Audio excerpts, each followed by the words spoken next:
পূর্ব বর্ধমান জেলার বর্ধমান শহরে বর্ধমান পৌরসভার 12 নম্বর ওয়ার্ড সংলগ্ন বড় নীলপুর মিলন সংঘের মাঠে আজ মুখ্যমন্ত্রী মমতা বন্দ্যোপাধ্যায়ের স্বপ্নের প্রকল্প দুয়ারে সরকার ক্যাম্প করা হলো,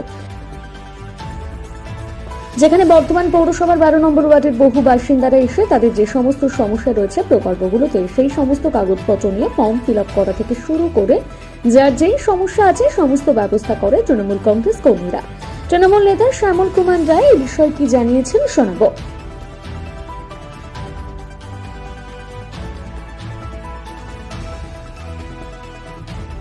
ওটা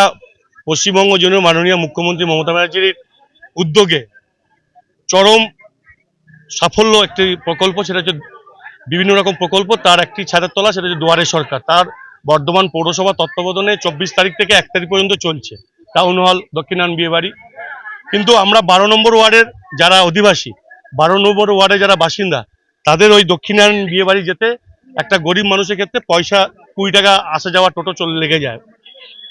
এইসব চিন্তা ভাবনা করে আমাদের এলাকার স্থানীয় রাজনীতিগতভাবে যারা আমরা স্থানীয়ভাবে কাজ করছি সবাই একত্রিত হয়ে আমরা সিদ্ধান্ত নিয়েছিলাম, আবেদন করেছিলাম বর্ধমান পৌরসভাকে যে আমাদেরকে দুয়ারে সরকারের একটা ক্যাম্প করা হোক, যেখানে এখানকার স্থানীয় মানুষরা এসে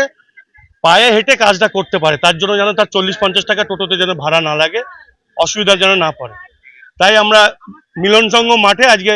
আমাদের স্পেশাল একটা ক্যাম্প হচ্ছে দুয়ারে সরকার, যার দুয়ারে সরকারের তলায় লক্ষ্মীর ভান্ডার, স্বাস্থ্যসাথী সমস্ত প্রকল্প, স্টুডেন্ট ক্রেডিট কার্ড, আমাদের কন্যাশ্রী সমস্ত প্রকল্প এখান থেকে ফর্ম ফিল আপ করা হচ্ছে, জমা করা হচ্ছে। এবং আমরা দায়িত্বের সঙ্গে সমস্ত বাসিন্দাদেরকে জাতি ধর্ম নির্বিশেষে আমরা সবাইকে সহযোগিতা করছি যেন তারা প্রকল্পের আওতায় আসতে পারে এবং যে কোনো মমতা ব্যানার্জির যে কোনো একটি প্রকল্প যেন তাদের ঘরে প্রবেশ করতে পারে।